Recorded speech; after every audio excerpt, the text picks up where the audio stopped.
할렐루야. 8월 한 달도 주님의 은혜 가운데 함께 살아가는 삶이 되시기를 바랍니다.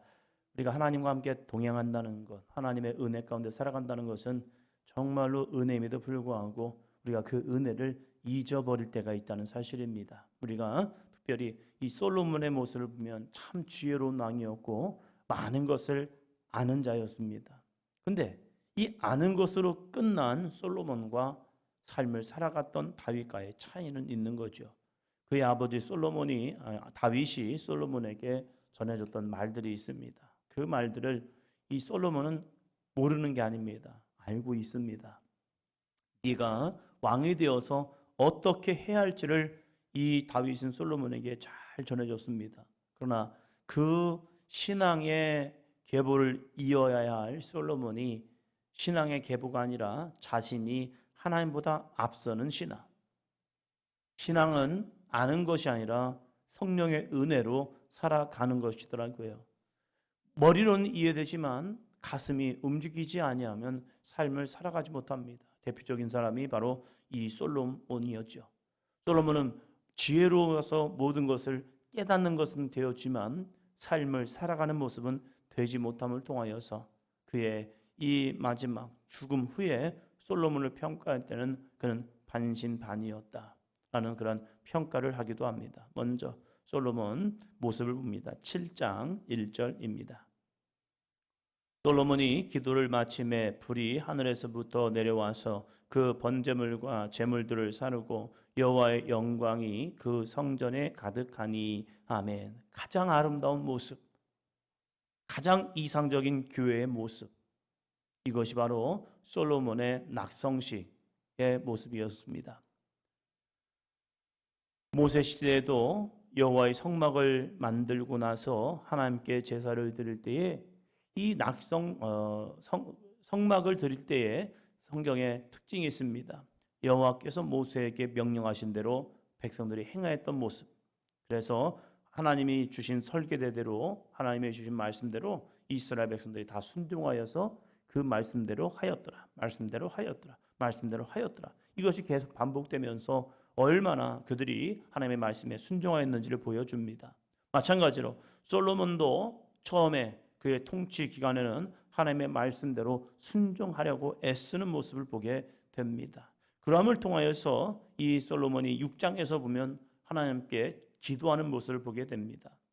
그의 삶을, 그의 믿음을 하나님께 드립니다라는 기도를 드렸을 때에 7장 1절에 보니까 솔로몬의 기도를 마치고 하나님의 말씀에 순종하려는 그런 의지를 가지고 하나님의 말씀에 순종했을 때에 불이 하늘에서부터 내려와서 그 번제물과 제물들을 사르게 됩니다. 그럼을 통해서 하나님이 이 예배를, 이 제사를 받으신다라는 모습을 보게 되죠. 사도행전에서도 마찬가지죠. 사도행전에서도 그들이 마음을 같이하여 기도에 전혀 힘썼을 때 그것이 그냥 기도한다고 되는 건 아닙니다. 중요한 게 있습니다. 예수님의 말씀에 순종했습니다. 그래서 기도한 거죠.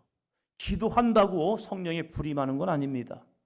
하나님의 말씀에, 주님의 말씀에 순종하여서 그들이 전혀 기도에 힘썼을 때에 성령이 초대교회 예루살렘 교회에 성령의 불이 임하는 사건을 통하여서 그들이 거룩한 번제물이 되고 주님 앞에 쓰임받는 믿음의 삶이 됩니다.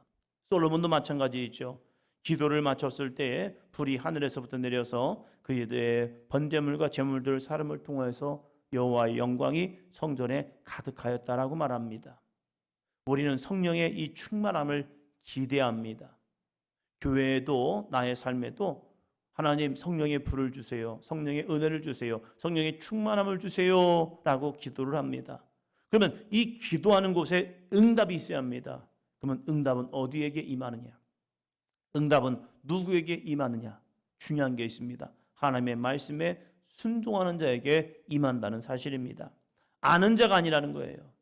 우리는 성경을 알고 믿음을 아는 자가 아니라 그 아는 믿음을 가지고 내 마음까지 끌려가는 자, 순종하는 자, 주님과 함께 동행하는 사람에게 이 성령의 불이 임하고 있다는 사실입니다. 신앙생활 오래 하다 보면 많은 걸 압니다. 한국교회가 140년의 역사를 지나오면서 얼마나 많은 교회들이 제자 훈련하였습니까? 한국 교회 설교들 참 좋습니다. 대단합니다. 성도들의 지식과 이제 지혜가 엄청납니다. 물어보면요 잘 대답합니다. 믿음이 무엇인지 어떻게 신앙생활을 해야 하는지 잘 압니다. 그런데 한국교회가 위기라고 얘기합니다. 무엇 때문에 위기일까? 성도들이 적기 때문에? 다음 세대가 적어졌기 때문에? 그게 아닙니다. 그 근본적인 이유가 있는 거죠. 아담과 하와가 선악과를 따먹은 것은 결과라고 여러분에게 말씀을 드립니다. 그러면 그 마음 중심에 뭐가 있었느냐? 하나님과 같이 되고자 하는 마음, 교만이 들어왔던 거예요. 그 교만을 사단이 알기 때문에 부추겼던 거예요. 사단 때문이에요? 아닙니다. 아담과 하와 마음속에 하나님과 같이 되고자 하는 마음이 없었더라면 네가 이 선악과 열매를 먹으면 눈이 밝아져 하나님과 같이 될 거야 라는 것 자체가 그에게 미혹이 안 됩니다. 그러나 미혹되는 이유가 있어요. 사람들이 시험 드는 이유는 있습니다. 그거 뭐냐면 그 마음 중심에 그 마음이 있기 때문에 그래요. 그 마음을 사단은 너무 기가 막히게 알고 우리의 마음을 충동할 뿐이에요. 그리고 우리는 행하게 되는 거죠. 성령의 역사도 마찬가지입니다. 성령은 우리의 마음과 심령을 아십니다. 근데 우리의 마음이 우리의 마음대로 육신이 살아가지 못하는 거예요. 그러나 성령의 충만함이 임하면요 그 육신의 이 마음에 원하는 대로 육신을 끌고 갑니다. 그래서 그 사람을 성령 충만한 사람이라고 이야기합니다. 여호와의 영광이 임했을 때 2절 3절입니다. 여호와의 영광이 여호와의 전에 가득함으로 제사장들이 여호와의 전으로 능히 들어가지 못하였고 이스라엘 모든 자손은 불이 내리는 것과 여호와의 영광이 성전 위에 있는 것을 보고 돌을 깐 땅에 엎드려 경배하며 여호와께 감사하여 이르되 선하시도다 그의 인자심이 영원하도다 하니라. 아멘. 여호와의 영광이 성전에 가득한 것 그리고 그 영광이 충만함을 통해서 제사장들로 능히 들어가지 못하고 이스라엘 모든 자손들이 불을 내리는 것과 여호와의 영광이 성전 위에 있는 것을 뭐고요? 보고라고 말합니다. 보고 보았다는 거죠. 예루살렘 교회에 성령이 임하셨을 때에 성령의 충만함이 있을 때에 표현을 합니다. 바람 같은 소리가 나고 갈라지는 불의 혀 같은 불의 혀가 갈라지는 것들이 보였다는 사실입니다. 성령의 충만함은 보여집니다. 어떠한 현상이든지 어떠한 모습이 나타남을 통하여서 사람들을 통하여 저 사람에게 성령의 충만함이 임하였구나. 이곳에 여호와의 영광이 충만하구나 하는 것이 느껴집니다. 그리고 보여집니다. 그리고 나타나집니다. 우리 사도행전 교회가 이러한 주님의 영광이 충만한 그래서 우리들의 예배가 기쁨의 예배가 되고 감사의 예배가 되고 하나님께 영광 돌리는 예배가 되기를 바랍니다. 그 예배 가운데 저 사람이 성령의 역사가 임하는구나. 저 사람에게 하나님의 영광이 충만해지는구나. 어떠한 행동과 어떠한 몸짓을 통하여서 하나님이 그 마음에 주시는 은혜가 있거든요. 그 은혜를 바라보면서 그렇구나. 이 교회에 하나님의 영광이 충만하구나. 찬양 인도하는 우리 인도자와 함께 찬양하는 찬양단을 통하여서도 기도자를 통하여서도 말씀을 전하는 저를 통하여서도 그리고 함께 예배하는 모든 성도들에게도 이 여호와의 영광이 충만함을 통하여서 이 예배를 하나님이 기뻐 받으시는구나. 이것을 위해서 함께 기도하고 무엇보다도 나를 로마서 12장 말씀처럼 너희 몸을 하나님의 기뻐하시는 거룩한 산제물로 드림을 통하여 예배를 통하여 또다시 내 육신의 삶이 죽어지고 내 안에 오직 여호와의 은혜만이 임하게 하여 주시옵소서라고 기도하며 나아가는 귀한 삶이 되시기를 축원합니다. 이것이 하나님의 기뻐하시는 교회라는 거예요. 많은 사람들이 지금 우리 한국교회를 진단하면서 이런 위기다 저런 위기다라고 말하지만 가장 위기는 오늘 예배하고 있는 우리들의 문제라는 거예요. 다음 세대보다 더 중요한 것은 오늘 나의 예배. 이 예배가 살아있다면 그 교회는 살아있는 교회가 됩니다. 그런데 오늘 나의 예배가 살아있지 못하다면 그것은 죽어가는 교회라는 사실이에요. 한 세포 한 세포 한 세포가 살아있으면요, 그 사람은 살아 역사하는 사람이 됩니다. 그러나 이제는 한 세포 한 세포 한 세포가 죽어가잖아요. 그러면 그것을 노쇠화된다고 말합니다. 세포가 죽어가는 거예요. 점점점 회복이 안 된 거예요. 그러나 나이를 불문하고 하나님이 주신 은혜 속에서 한 사람 한 사람 한 사람이 진정한 예배자가 되고 그 예배를 통하여 성령의 충만함을 경험하면요, 그 사람은요 살아 역사하는 삶이 되고 있습니다. 그리고 이 예배를 마쳤을 때에 엄청난 또 은혜가 주어집니다. 7장 12절입니다. 밤에 여호와께서 솔로몬에게 나타나사 그에게 이르시되 내가 이미 내 기도를 듣고 이곳을 택하여 내게 제사하는 성전을 삼았으니. 아멘. 놀라운 은혜입니다. 예배를 드렸고 하나님의 임재가 그들에게 보여졌습니다. 그걸로 끝나지 않았습니다. 하나님께서 여호와께서 밤에 솔로몬에게 나타나 주십니다. 나타나 주셔서 그에게 말씀해 주십니다. 엄청난 말씀이죠. 친히 주님이 찾아오셔서 말씀해 주시는 겁니다.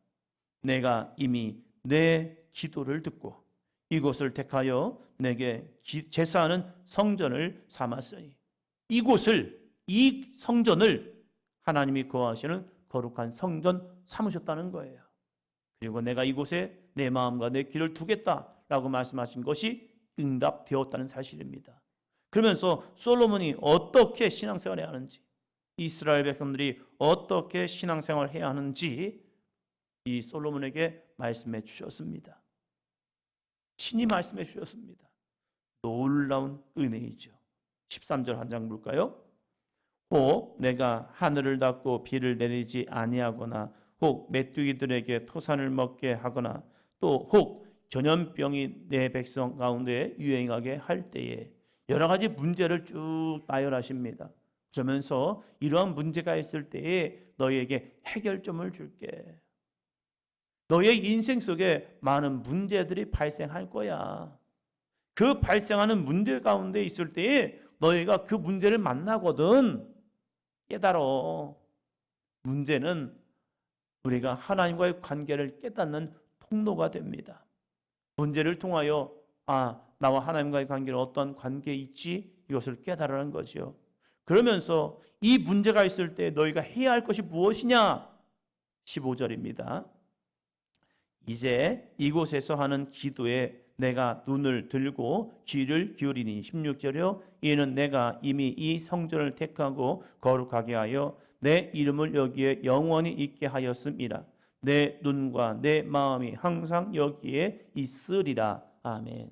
문제가 있으면 너희 문제 속에서 고민하지 말고 거기서 죽겠네, 힘드네, 어렵네 라고 끝나지 말고 이곳에 내 영광이 있는 걸 보여줬잖아.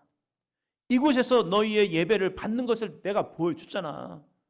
번제물과 제물들이 불사라짐을 통하여서 여호와 영광이 그들 가운데 충만히 임하는 이 모습을 통하여서 이곳에 여호와가 함께 하시는구나를 보았잖아.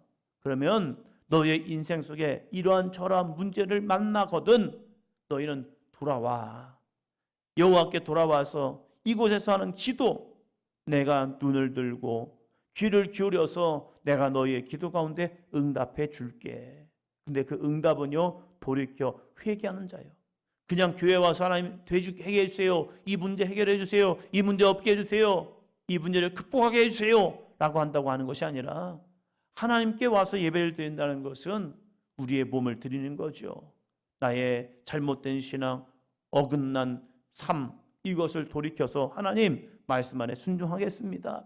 이 믿음으로 돌아오는 그 사람들에게 다시 회복하여 주셔서 너희를 이렇게 만들어 줄 거야 라고 말씀하고 있다는 사실입니다. 우리 이 사도행전 교회가 이러한 교회가 되기를 바랍니다. 떠나갔던 자들이, 내 생각대로 내 의지대로 살던 사람들이, 특별히 사사기 말씀처럼 자기 생각에 옳은 대로 살아갔던 그 사람들이 실패와 문제를 경험함을 통하여서 그렇구나, 내가 여호와께 돌아가야 하는구나. 그래서 교회를 왔다 갔다 하는 것이 아니라 다시 나에게 주신 약속의 말씀을 찾고 그 말씀대로 순종하고 그 말씀대로 살아감을 통해서 다시 회복되는 은혜가 있는 삶. 그래서 여호와께 돌아와 주님께서 주신 거룩한 비전, 꿈을 향하여 다시 일어나 나아가는 아름다운 믿음의 삶. 그래서 우리가 해야 할 것이 있는 거죠. 뭘 합니까? 하나님 기도만 한다고 됩니까? 근데 그 기도에는 전제 조건이 있는 거예요. 너 문제 있으니까 가서 기도해. 하나님 해결해 달라고. 이게 아니에요. 처음에 문제가 일어나면 성전에 와서 기도할 것은요, 내가 하나님의 말씀에 무엇을 불순종했는가를 찾아내야 합니다. 17절 봅니다. 내가 만일 내 앞에서 행하기를 내 아버지 다윗이 행한 것과 같이 하여 내가 내게 명령한 모든 것을 행하여 내 율례와 법규를 지키면, 내 율례와 법규 이것을 지켰느냐, 이게 중요하죠. 문제라는 것은 불순종의 열매입니다. 대부분의 모습을 보면 아닌 경우도 있어요. 그러나 대부분의 문제의 원인점을 보면 하나님의 말씀에 불순종했기 때문에 그래요. 그러면 이 불순종한 문제 해결을 해야죠. 문제를 해결하지 않고 그냥 하나님 문제만 해결해 주세요라고 돌아가 봤자 다시 또 문제가 일어납니다. 문제의 원인점이 해결하지 못하면 여전히 다시 또 문제가 돼요. 가끔 가다가 어깨가 아프고 막 그래서 가면 늘 하시는 말씀이 목사님은 자세가 좋지 않아서 그래요. 해결은 돼요. 물리치료 받고 뭐 도수치료 받고 하면 통증은 사라지고 해결은 되는 것 같아요. 그러나 또 다시 와요. 왜 올까라고 하는 건 당연한 문제가 있는데 그것은 자세 때문이라고 하더라고요. 제가 볼 때도 자세가 그렇게 그러니까 약함이 있다면 그 약함을 해결하기 위해서 문제의 원인점을 또 발견하고 나아가면 조금씩 좀 나아지겠죠. 신앙의 삶도 마찬가지입니다. 우리는 문제 해결만 원하지 내 근본적인 문제의 원인점이 그대로 품고 있다면 여전히 그 문제의 원인점 때문에 또다시 문제가 발생하고 있다는 거예요. 하나님은 그래서 하나님이 주신 이 율례와 법규, 율법을 우리가 어떻게 지키고 있느냐, 그 말씀으로 다시 회복되어야 너에게는 이 문제가 발생하지 않아 라고 하고 있다는 사실이죠. 오늘 우리의 믿음은 어떠한 믿음일까? 솔로몬 정말 하나님이 기뻐하신 예배자가 되었습니다. 그의 말씀에 순종하는 자가 되었습니다. 그러나 이제 조금 지나는 순간부터 솔로몬은 내 지식이 하나님의 말씀보다 앞서는 삶이 됩니다. 왜요? 안다라고 착각하였기 때문입니다. 우리의 신앙이 안다라는 걸 통해서 내 생각대로 내 방법대로 가는 것이 아니라 오늘도 하나님의 말씀에 순종하여 나가는 저와 여러분이 되기를 축원합니다. 기도합니다.